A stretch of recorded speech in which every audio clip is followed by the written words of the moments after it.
അന്നേരം 2 മാസം മുമ്പ് ഞാൻ എന്റെ റൂം മൊത്തം അടിച്ചു പൊട്ടിച്ചു എന്ന് പറഞ്ഞിട്ട് ഞാൻ ഇവിടെ ലൈവിൽ വെച്ച് പറഞ്ഞത് എനിക്കൊരു പെണ്ണിനോട് പ്രണയം തോന്നി.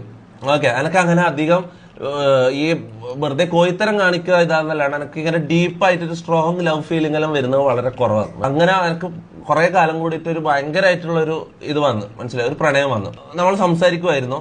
ഓക്കെ, അവൾക്ക് എന്നോട് എങ്ങനെയാണെന്ന് എനിക്ക് അറിയില്ലായിരുന്നു. ഓക്കെ, കുറച്ചു കാലം കഴിഞ്ഞപ്പോൾ ഇവളെ പ്രപ്പോസ് ചെയ്തു.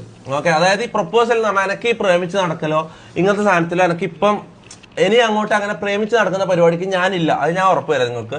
ഞാൻ നാളെ എനിക്ക് ഇതാൻ്റെ പുതിയ ഗേൾ ഫ്രണ്ട് എന്ന് പറഞ്ഞിട്ട് ഒരാളെ കൊണ്ടുവന്ന് അവളായിട്ട് പ്രേമിച്ച് നടക്കാൻ എനിക്ക് അതിന് താല്പര്യമില്ല. ഞാൻ അവളോട് ഡയറക്റ്റ് ആയിട്ട് ഞാൻ കാര്യം ചോദിച്ചു, ഞാൻ ഒരു പ്രപ്പോസലായിട്ട് വീട്ടിലേക്ക് വരട്ടെ എന്ന് ഞാൻ ചോദിച്ചു.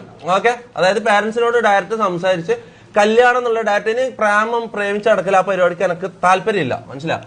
അപ്പൊ ഞാൻ ചോദിച്ചു കല്യാണം കഴിക്കാമോ എന്നുള്ള കാര്യം ഞാൻ ഡയറക്റ്റ് തുറന്ന് ചോദിച്ചു. സംഭവം എന്ന് വെച്ചാൽ ഓള് ഹിന്ദുവാണ്, ഞാൻ മുസ്ലിമാണ്.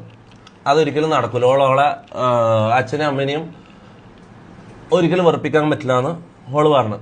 അവര് കഴിഞ്ഞിട്ട് ഓക്കെ എന്തോ ഉള്ളൂ, അവർ സമ്മതിച്ചാൽ മാത്രമേ നടക്കൂ. അതെന്തായാലും ഒരിക്കലും സമ്മതിക്കാനും പോകുന്നില്ല എന്നുള്ള കാര്യം പറഞ്ഞു. ഞാൻ അവിടെ ഡൗൺ ആയി. അത് കഴിഞ്ഞിട്ട് ഞാൻ കുറച്ച് ദിവസം ലൈവ് ഇട്ടില്ല. ഫുള്ള് ഞാൻ ഫ്രസ്ട്രേറ്റഡ് ആയി, കുറച്ച് ഡിപ്രഷനായി. ഓക്കെ, അങ്ങനെ എന്താ പറയാ, കുറച്ച് ദിവസം ഞാൻ ലൈവ് ഇട്ടില്ല. അത്രേ ഉള്ളൂ. കുറെ ഡീറ്റെയിൽസ് എന്നോട് ചോദിക്കണം. പേരൊന്നും ചോദിക്കില്ല, പേരൊന്നും ഒരിക്കലും ഞാൻ പറയൂല.